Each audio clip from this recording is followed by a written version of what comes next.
కాబట్టి ఈ యొక్క కార్యం గమనించాలి. ఎప్పుడు నువ్వు పడిపోయినా సరే, పాపములో పడిపోయినా సరే, ఆ దేవుని వైపు చూడడం, నిన్ను ప్రేమించే దేవుని వైపు చూడడం, నిన్ను శిక్షించడానికి కాదు ఆయన భూమికి వచ్చినది. ఈ యొక్క కార్యం మనం మరచిపోకూడదు.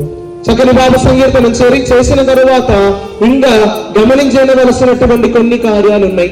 మొదటి పేతురులకు రాసిన లేఖ 5వ అధ్యాయము 8వ వచనము. మెలకువతో జాగరూకులై ఉండండి. ఇదిగో నిద్రపోవడం కాదు, నువ్వు మెలకువతో జాగ్రత్తగా ఉండండి. నీ శత్రువు సైతాను గర్జించు సింహమోలే తిరుగుచు ఎవరినేని కమ్మడింప ఎవరు తిన్నాలని చూస్తూ తిరుగుతున్నాడండి.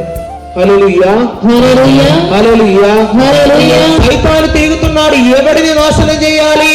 ఈ పాపములోని ఎవరిని, పాపానికి జీతమైనటువంటి మరణం ఎవరికి తెచ్చి పెట్టాలని చూస్తూ అపవాది తిరుగుతూనే ఉన్నాడని. హల్లెలూయా, హల్లెలూయా. శ్రీరామపుత్రుడైన యేసు జ్ఞాన గ్రంథము 21వ అధ్యాయము 2వ వచనము.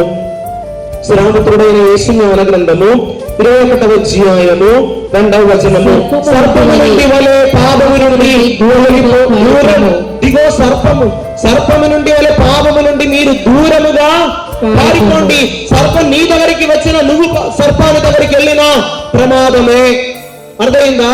మంచి పాప సంకీర్తనం చేశారు, అయినప్పటికీ కూడా నీకు ఇంకా శోధనలు ఎదురవుతూనే ఉంటాయి. నిన్ను పాపములో పడిపోవడానికి కారణమైనటువంటి వ్యక్తులు, వస్తువులు నీ చుట్టూరు ఉంది, మరచిపోకూడదు. కాబట్టి పాపము నుండి, సర్పము నుండి వలె పాపము నుండి పారిపోవాలి.